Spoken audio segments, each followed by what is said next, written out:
तो आज हम लोग क्लास 11 चैप्टर 3 जिम्नोस्पर्म पढ़ने वाले हैं और लाइन बाय लाइन हम लोग एक्सप्लेनेशन भी देखेंगे। तो और इन द एंड हम लोग ये जो साइकिल है उसको भी समझने की कोशिश करेंगे ताकि ये हम लोग के लिए इजी हो जाए। ठीक है। तो जिम्नोस्पर्म का मतलब होता है नेकेड सीड्स। जिम्नो मतलब नेकेड और स्पर्म्स मतलब हुआ आपका सीड्स। ये देखिए यहाँ लिखा हुआ है। तो इसमें ऐसा इसलिए कहा गया है क्योंकि इसका जो ओव्यूल्स रहता है उसके अंदर को वो उसके बाहर कोई ओवरी वॉल नहीं रहता है। वो ओवरी के अंदर नहीं रहता, वो पूरी तरीके से एक्सपोज रहता है। यानी आप अपनी आंखों से देख सकते हैं। फर्टिलाइजेशन के पहले और फर्टिलाइजेशन के बाद दोनों में ऐसा ही रहता है। ठीक है। तो जो सीड्स डेवलप्ड होता है पोस्ट फर्टिलाइजेशन यानी फर्टिलाइजेशन के बाद वो कवर्ड नहीं रहता, वो नेकेड रहता है। अब जो जिम्नोस्पर्म रहता है वो ज़्यादातर इंक्लूड करता है मीडियम साइज ट्रीज़ और टॉल ट्रीज़ और शब्स। तो one of the gymnosperm that's is the tallest tree species, तो वो है रेडवुड ट्री सिक्वा। ठीक है। और जो इसका रूट्स रहता है वो ज़्यादातर टैप रूट्स रहता है। सॉरी। तो इसका जो रूट्स रहता है उसका कभी कभी फंगल एसोसिएशन भी रहता है फॉर्म ऑफ माइकोराइजा जैसे कि पाइनस में। जबकि आपका साइकस रहता है उसमें स्मॉल स्पेशलाइज्ड रूट्स होते हैं जिसको हम लोग कहते हैं कैरॉइड रूट्स, और ये एसोसिएटेड होते हैं एंटोफिक्सिंग साइनोबैक्टीरिया से। ठीक है। तो स्टेम्स जो होते हैं साइकस के वो अनब्रांच्ड होते हैं और पाइनस और कैड्रस के ब्रांच्ड होते हैं।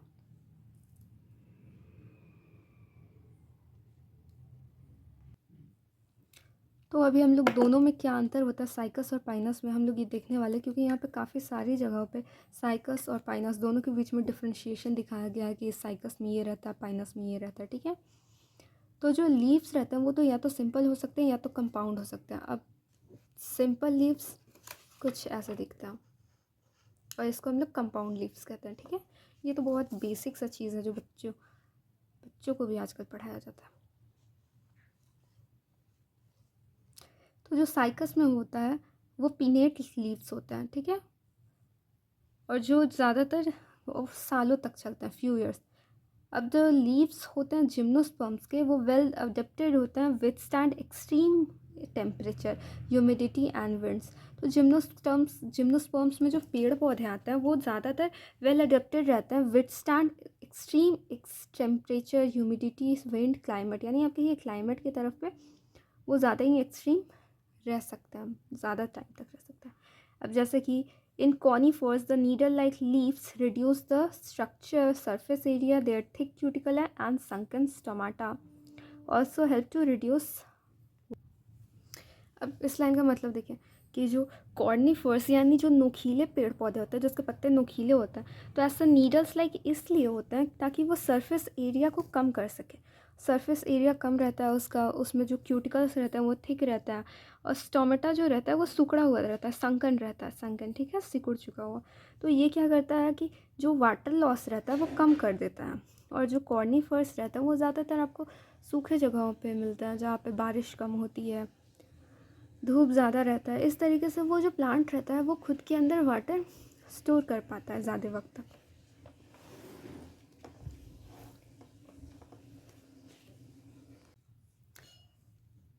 अब जो जिम्नोस्पर्म रहता है वो हेट्रोस्पोरस रहता है। They produce haploid microspore and megaspore. यानी हेट्रोस्पोरस मतलब होता है कि इसमें दो तरह के स्पोर्स बनते हैं जो हम लोग लास्ट पेट्रीडियोफाइट्स में पढ़े थे। जैसे ये देखिए यहाँ पे स्पोर्स रहे, दो तरह के स्पोर रहते हैं। हेट्रोस्पोरस में एक माइक्रो रहता है जो छोटा रहता है, एक मैक्रो रहता है जो बड़ा रहता है। माइक्रो रहता है they are male and macro are female. ठीक है। और वो हैप्लॉइड होता है। अब these two kinds of spores are produced within sporangia. अब ये दोनों स्पोरेंजिया के अंदर बनते हैं, स्पोरेंजिया में बनते हैं और फिर sporangia are borne in on sporophylls. Sporangia बनता है स्पोरोफिल में और ये स्पाइरली अरेंज रहता है along the axis to form cones. ठीक है, कोन्स बनाते हैं ये। अब स्ट्रॉबली रहती है, जो स्ट्रॉबली या कोन्स जो भी आप कहिए, वो बियर करते हैं माइक्रोफाइलस एंड माइक्रोस्पोरेंजिया। ठीक है। तो इसको हम लोग माइक्रोस्पोरेंजिएट भी या मेल स्ट्रॉबली भी कहते हैं। अब जो माइक्रोस्पोर रहता है वो डेवलप होता है मेल गैमेटोफाइट में और वो जनरेट होता है reduced, highly reduced and is confined to only a limited number of cells. यानी ये कुछ ही लिमिटेड सेल्स में रहता है। This reduced gametophyte is called a pollen grain, ठीक है। तो ये रिड्यूस जो गैमेटोफाइट रहता है उसको पॉलन ग्रेन कहता है। The development of pollen grain take place within the microsporangia, ठीक है। तो जो पॉलन ग्रेन रहता है वो माइक्रोस्पोरेंजिया के अंदर ही बनता है। अब ये इस चीज़ को आप ईजिली समझने के लिए ऐसे देखिए, ऐसे देखिए कि जो माइक्रोस्फिल होता है, माइक्रोफाइलस होता है, जो माइक्रोस्पोरोफिल होता है उसके अंदर माइक्रोस्पोरेंजिया होता है। माइक्रोस्पोरेंजिया प्रोड्यूस करता है माइक्रोस्पोर, और माइक्रोस्पोर डेवलप होता है मेल गैमेटोफाइट में, और ये मेल गैमेटोफाइट को ही हम लोग पॉलन ग्रेन कहते हैं, ठीक है। तो ये ईजिली इस लाइन में जो लिखा हुआ था वो हम ईजिली यहाँ पे आपको तोड़ के दिखा दिए हैं।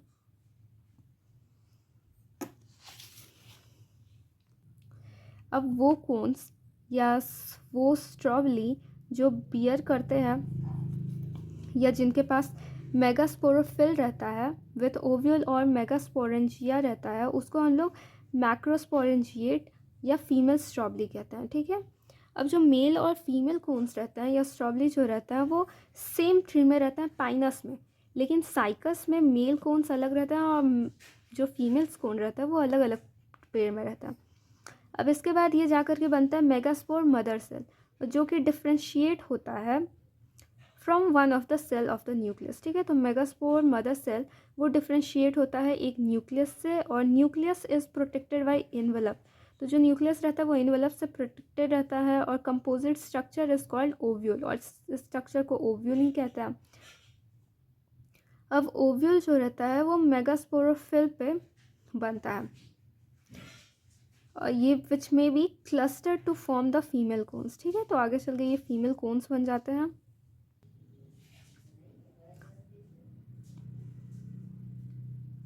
ठीक है। इसको ओव्यूल कहता है। और जो ओव्यूल्स रहता है वो मेगास्पोरोफिल में बनता है, जो कि फीमेल्स फॉर्म, वो फीमेल कोन बनाता है। अब जो मेगास्पोर मदर सेल है वो आगे माइटोटिकली डिवाइड होता है, उसके बाद वो 4 मेगास्पोर बनता है, और जिसमें से आप 4 मेगास्पोर में से आपका 3 हट जाता है और सिर्फ एक रहता है।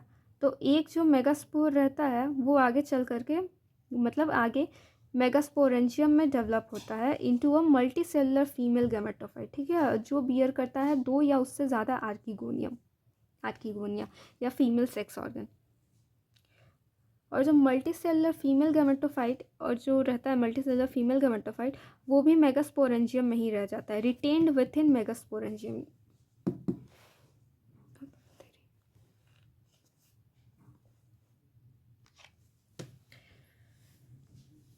रिटेन्ड विथ इन मेगास्पोरेंजियम, ठीक है।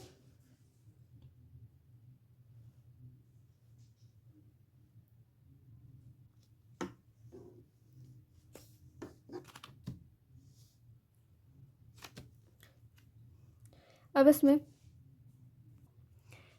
ब्रायोफाइट्स और पेट्रिडियोफाइट्स की तरह जो जिम्नोस्पर्म्स में मेल और फीमेल रहता है उनका कोई भी इंडिपेंडेंट फ्री लिविंग एग्जिस्टेंस होता ही नहीं है, यानी कि वो इंडिपेंडेंटली नहीं रह सकते हैं, ठीक है। वो या तो स्पोरेंजिया में ही रिटेन्ड रहते हैं स्पोरोफाइट के अंदर, ठीक है। और जो पॉलन ग्रेन रहता है वो रिलीज होता है स्पोरेंजियम से, और वो हवा की मदद से, एयर करंट से वो कांटेक्ट में आता है with the opening of ovule on megasporophyll.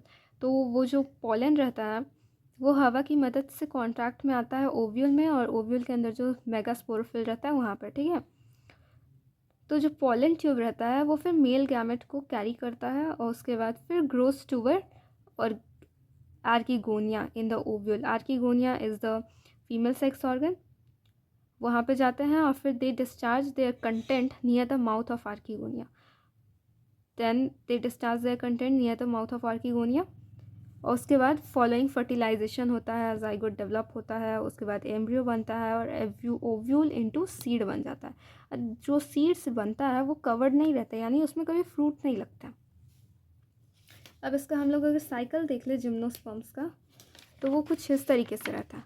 समझ लीजिए, यहाँ से हम लोग शुरू करते हैं। दिख रहा है? हाँ, अब दिख रहा है। ये आपका मेल रहा, मेल कोन, ये आपका फीमेल कोन। मेल कोन आगे जाकर बना आपका माइक्रोस्पोरोफिल, और फीमेल कोन आगे जाकर बना मेगा माइक्रोस्पोरोफिल, ठीक है, जैसा कि उसमें लिखा हुआ था। अब माइक्रोस्पोरोफिल्स जो बनता है आगे जाके उसमें रहता है माइक्रोस्पोरेंजिया, और इसमें रहता है मेगास्पोरेंशिया, जो इसको हम लोग ओव्यूल कहते हैं। अब माइक्रोस्पोरेंशिया आपका आगे बन जाता है माइक्रोस्पोर मदर सेल, और ये आपका बनता है मेगास्पोर मदर सेल, और दोनों डिप्लॉयड रहते हैं यहाँ पर। आगे फिर मियोसिस होता है, मियोसिस के बाद यहाँ पे माइक्रोस्पोर बनता है, यहाँ पे मेगास्पोर बनता है। अब माइक्रोस्पोर आगे जाके पोलन ग्रेन, पोलन ग्रेन से फिर मेल गैमेट, और यहाँ पे अब यहाँ मेगास्पोर मदर सेल के बाद आपका मेगास्पोर बनता है। मेगास्पोर फिर आपका उसके आगे आपका फीमेल गैमेटोफाइट, फीमेल गैमेटोफाइट के बाद आपका यहाँ आर्किगोनियम बनता है, जो या तो एक या तो दो रहता है, दो या उससे ज़्यादा रहता है। आर्किगोनियम के बाद आपका फीमेल गैमेट बनता है, फीमेल गैमेट के बाद यहाँ पे सिंगैमी होता है, और उसके बाद यहाँ जाइगोट बनता है। अब जो जाइगोट यहाँ पे डिप्लॉयड रहता है, जाइगोट के बाद एम्ब्रियो, एम्ब्रियो के बाद सीड, और सीड के बाद यहाँ पे स्पोरोफिल, और जो स्पोरोफिल है वहाँ पे वो इसका डोमिनेंट फेज होता है। ये देखें, जो स्पोरोफिल है यहाँ पे वो इसका डोमिनेंट फेज है, तो आपको ये याद रखना है कि ये स्पोरोफिल डोमिनेंट फेज होता है। यहाँ पे जिम्नो मतलब आपका नेकेड, और स्पर्म्स मतलब सीड हुआ। तो इसमें जो भी यहाँ पे लिखा हुआ था यहाँ पे इसके रिप्रोडक्शन साइकिल के बारे में, वो इस ग्राफ के अंदर है, और हम इस साइकिल के अंदर है, और हमको लगता है ये साइकिल याद करना ज़्यादा ईजी रहेगा। अब ओव्यूल के अंदर क्या होता है, ये ओव्यूल आप कर रहे हैं यहाँ पर,